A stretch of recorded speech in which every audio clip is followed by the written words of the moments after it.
Hey guys, I just got back from watching the new James Bond film Spectre, and I thought, instead of doing a review, I'd like to do a spoiler discussion, because I think there are tons of reviews online already, and there's some really interesting stuff to dig into. Obviously, if you haven't seen the film yet, you might not want to watch this, but if you have, then let's get into a discussion about what goes on in this film, what's good, what's bad, what's really weird, and basically just figure everything out. Firstly, of course, let's talk about the pre-title sequence, which is always an interesting one to talk about with James Bond films. And I have to say, this one is definitely one of the best recently. I mean, I think it really stands up very well with Skyfall, especially because the opening shot is like a 4-minute tracking shot. I'm not sure if Sam Mendes cheated, maybe used CGI to stitch it together, but it's fascinating to watch. It's really, really entertaining. It's James Bond going through the Day of the Dead festival in Mexico City, and he's looking for a target, which we don't find out till the very end of the sequence. He goes through the festival, he goes up an elevator with a very attractive woman, and then he goes on the rooftops, and then he scouts this man, Marco Sciarra, and then the shot ends. But that's just the beginning of the sequence. He starts shooting the people in this building that he's looking across. Then he pursues Sciarra through the parade, and he's trying to get in a helicopter to escape. Bond obviously isn't going to have that. Gets on the helicopter, which takes off, and they have this really, really cool fight in the helicopter. There's kicking going on, then they're getting flung around because of gravity, obviously. And eventually Sciarra gets kicked out of the helicopter. Bond beats the crap out of the pilot. He just barely takes control of the chopper in time before it's going to crash. He lands it. Just barely, well, he manages to not crash it. And flies off, and then that's the end of it. And it's this really fantastic, I guess, like 10-15 minute sequence.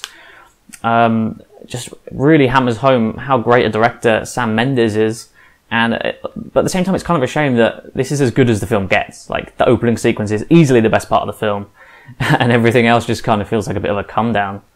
Next up, let's talk about what I'm calling the Monica Bellucci problem in this film. Basically, early on, okay, Sciarra is killed in that opening sequence, and then Bond has to hunt down his wife, who is obviously at his funeral. So Bond goes to the funeral. He sees her, Lucia her name is. He finds her, they have this very brief chat, and just sort of, familiarises them with each other.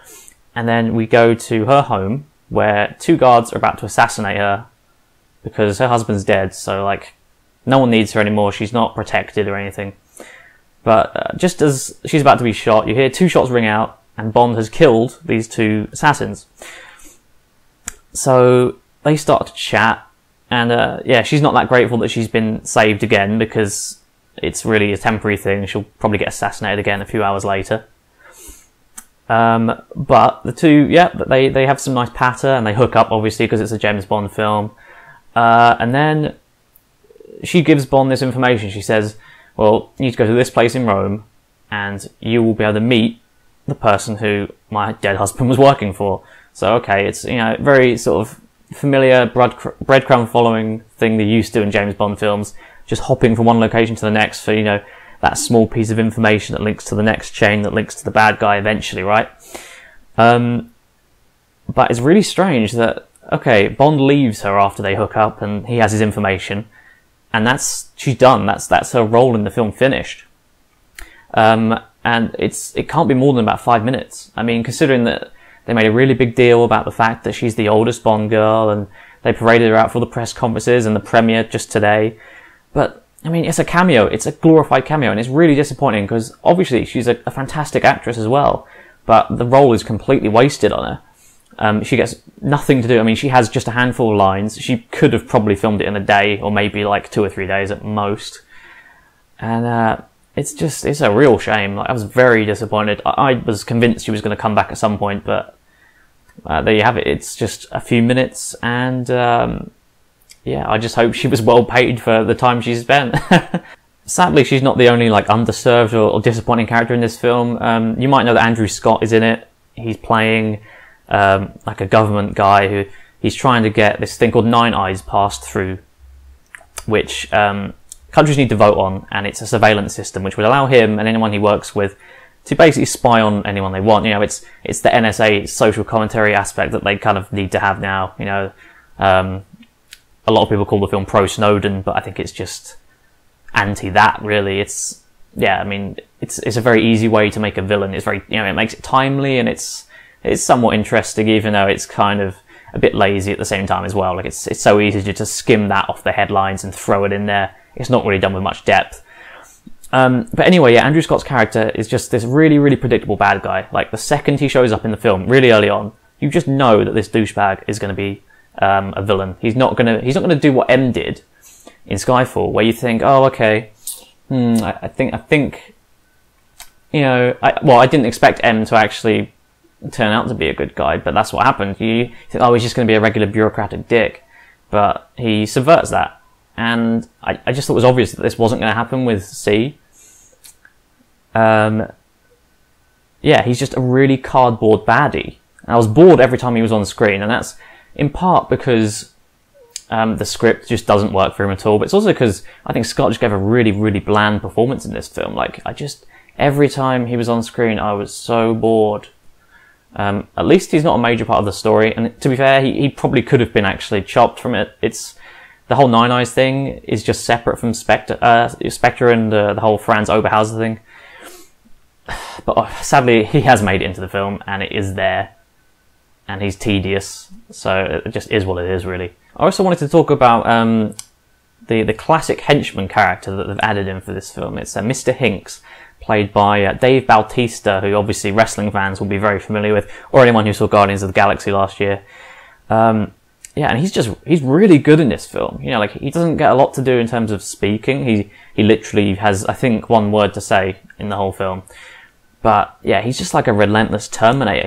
He keeps coming after Daniel Craig, and like, physically, he is just a force of nature in this film. He really makes Craig look so small and so weak, especially during their late fight sequence on the train. And I also thought it was kind of amusing how he has pretty much as many costume changes as Bond, and he looks fantastic. I mean, the guy fills out a suit much better than I ever really thought he would. And yeah, it just feels very old school. He has this, he doesn't really have like a major gimmick. He's just a big tough guy. Like, at the start of the film, you see him squeeze the guy's eyeballs in with his thumbs, and it's just really brutal, especially for a PG-13 movie. But it is kind of a shame that his death was so underwhelming, I thought. Because he's fighting Bond on the train, and then Bond wraps the chain around his neck, and he kicks those like keg-like things out of the train, which then, of course, eventually drags Batista off, and he's killed. And presumably he's like torn underneath all the train tracks, underneath the train itself. But I really hoped there'd be something more epic to his death, or I thought maybe it'd be cool if they saved him for another film, because you could do more with that. And also, while I remember, what was going on with the very end of his death, where he says shit, and I mean, I watch wrestling, so I'm very familiar with Batista's voice, and that did not sound like the Batista I know. That sounded like someone had dubbed that. Like, he sounded not American, and okay, he could have done an accent, but I suspect Batista is not very good at accents. And it really didn't sound like him. I'm convinced it was someone else that they dubbed in post-production, and I don't really know why. It's very strange. Next, I want to talk about the idea of Spectre as a sequel to the films that have come before, and this is always a tricky prospect, because Quantum of Solace tried to be a sequel to Casino Royale, and it didn't really go very well. A lot of people just didn't think it worked. And then Skyfall was kind of like this reboot, which didn't really mention much about the other two films. But Spectre is much more of a direct follow-up to the three films. It tries to tie them all together in a way that's not really that convincing, if I'm honest. One cool thing we do get out of it, though, is that there is a cameo from Judi Dench at the very beginning of the film. She appears on a DVD that she recorded, recorded before she died, telling Bond to go after the Sciarra guy. And I suppose, it's a weird moment. Like, it reminded me of Randy coming back in Scream 3, from Beyond the Grave on a video. It's kind of corny and a bit lazy, but at the same time, it's cool to see Judi Dench in it, because I think the production team did a very good job hiding the spoiler of this. I had no idea this was going to happen. To talk more directly about how the film links in with the other films, though, I mean, the opening credits sequence, you see clips of Vesper, Le Chiffre, and Raul Silva, and then later on in the film, you find out that all of these people were basically under Franz Oberhauser's employ, And that includes Dominic Green as well, by the way, from Quantum of Solace, but I think it's kind of hilarious that no one really remembers who he is, so he just gets like 1 or 2 mentions throughout the film. But yeah, they've basically just tried to link it all together to try and give the film like more emotional weight and gravity, and I don't think it really works. I think the film would be just as effective if all this wasn't there. It didn't really add much to the experience for me. But I will say that they did get one thing really, I thought they did it really well, and that was adding Mr. White back into the film, played by Jesper Christensen, I believe his name is, because he was obviously in Casino Royale and he was in Quantum of Solace, and he comes back for this one, hiding out in an Australian hut somewhere, and he's been poisoned. He's got like 3 weeks to live, I think he says, and he tries to work out a deal to like save his daughter Madeline's life. And I thought this was one of the few callbacks to the other films that worked really, really well. Like, just the whole, that scene, it was basically a cameo, but it was really well acted, and like there was really palpable drama there. I thought it was interesting that they didn't just make him like another black and white villain, excuse the pun, but they actually developed him in an interesting way. You know, we learned that this is a father, a guy who has someone to look out for. He's not just this cardboard villain. And then, of course, the fact that he has this hotel room with like a secret passageway later on, which has coordinates for them to find Franz Oberhauser. You know, it does show that he does care, and yeah, there's more to him than we would have thought several films ago, that's for sure. And then, of course, he ends up shooting himself, and that's the end of that, basically. And now we're going to get onto the biggest plot point of all. That's Franz Oberhauser, played, of course, by the superb Christoph Waltz. And he's been easily the biggest talking point of this film, mainly because everyone wants to know, is he playing the legendary Bond villain, Ernst Stavro Blofeld?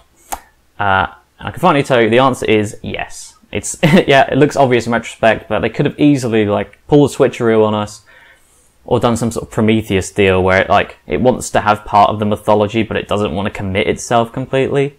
So yeah, he has the blue smock and he's got the white cap that you expect, you know, all the iconography of the character. But here's the problem. Christoph Waltz is barely in this movie, okay? First time you see Oberhauser, I would guess it's about 40-45 minutes into the film, perhaps. And it's at that meeting where Bond is in Rome. He goes to this shadowy meeting, and then Oberhauser comes in, or I'm just going to call him Blofeld from now on. Blofeld's just sat there in shadows, you know, it's occasionally comments. And I'd say Waltz is maybe in this scene for like 5 minutes, and then he disappears for a complete hour. And so he doesn't return to the film until we're getting dangerously close to the 2-hour mark. I mean, it must be like well over 90 minutes. And yeah, I think his screen time probably totals about half an hour in total. I mean, people thought it took a long time for Silver to show up in Skyfall, and that was about just over an hour, I think. But yeah, I have to say my patience was really wearing thin with this one, because I really wanted to see a great Christoph Waltz performance, and time was just running out. You know, that's just the first problem though. I mean, then you get to the guy's motives, which again are massively disappointing. As it turns out that he and Bond are basically stepbrothers. Bond's parents died. Blofeld's dad adopted Bond, so they had this kind of brotherly thing going on. But Blofeld was basically jealous of Bond, and yeah. So this is the motive. He's just jealous, and it makes Blofeld look really weak as a villain, I think. Because we want something more interesting than that. That's been done in so many films, that kind of rivalry, you know. Especially for an actor as gifted as Waltz. He deserves much better than that. Is this really the best they had for such an iconic character? You know, it's crazy to me. And further still, they try and make this plot twist some like massive reveal later on, when to me it was really obvious from the second that they Moneypenny hands him the picture retrieved from Skyfall, where it's a young Bond. It's an adult, which we later know is Blofeld's dad. And then there's the third person, who is the kid with the burn, where that part of the picture's burned, so you can't see the face. And to me, it was just really obvious that obviously the identity of that person was really crucial to the story. If they'd maybe like burned more of the picture off, then it wouldn't seem quite so obvious. So by the time it's revealed, I'm like, well, yeah, I knew that Blofeld was going to end up being his brother, or some sort of relation like that. It's silly. I just can't believe that they actually thought people wouldn't piece this together. As for the actual confrontation between Bond and Blofeld, again, it's just really underwhelming. I mean, they have this kind of cool conversation, but then Bond gets tied up in this torture machine, which has a needle, which kind of will turn someone into a vegetable or something. I didn't think it was very well explained. I thought it was really rushed, and to me it didn't make much sense, and it just wasn't very viscerally effective. You know, you compare it to the knotted rope scene in Casino Royale, which is really low tech, but it's, you know, it gets everyone. I still remember watching that in the cinema in 2006, and people were just, crossing their legs and really uncomfortable, whereas this, I just didn't care for it. I do have to commend Waltz though. He did a perfectly fine job with what he had. It's not a legendary performance because the script isn't great.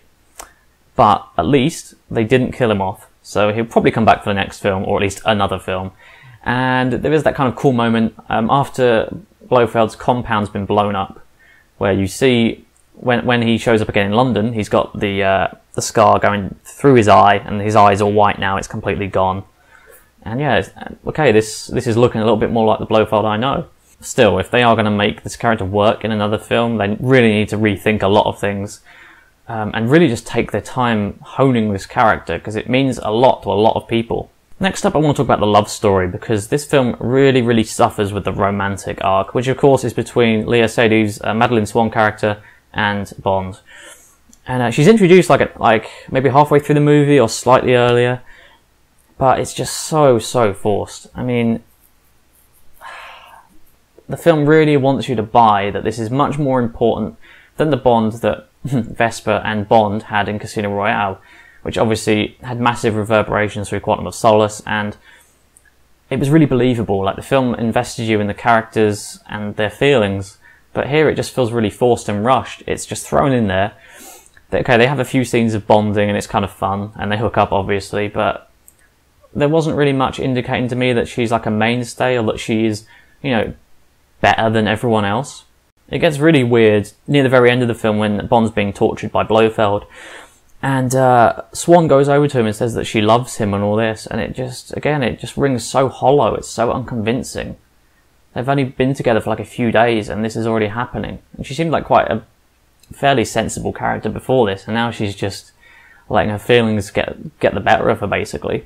And then let's talk about the end of the film, where Bond has the opportunity to kill Blofeld, but he doesn't. He walks off with Madeleine Swann.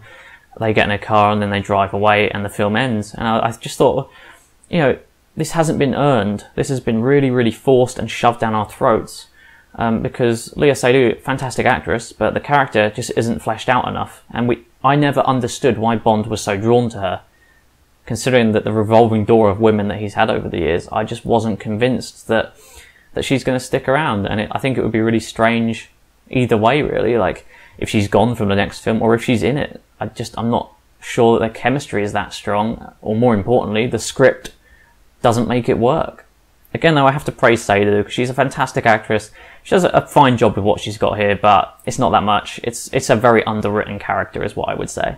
And finally, let's talk about the very, very end of the film, where Bond essentially quits MI6 and just, drives off with Madeleine Swann, which is kind of weird because it almost feels like this would be a good way to end Daniel Craig's arc as Bond. It kind of creates more of a sense of something anew if the part was recast for the next film. But, you know, considering that he has 5 films in his contract, I think everything he's saying about this being his last one is just, maybe it's like a negotiation tactic or something, but he'll almost certainly be back for number 5, which again makes this feel quite hollow.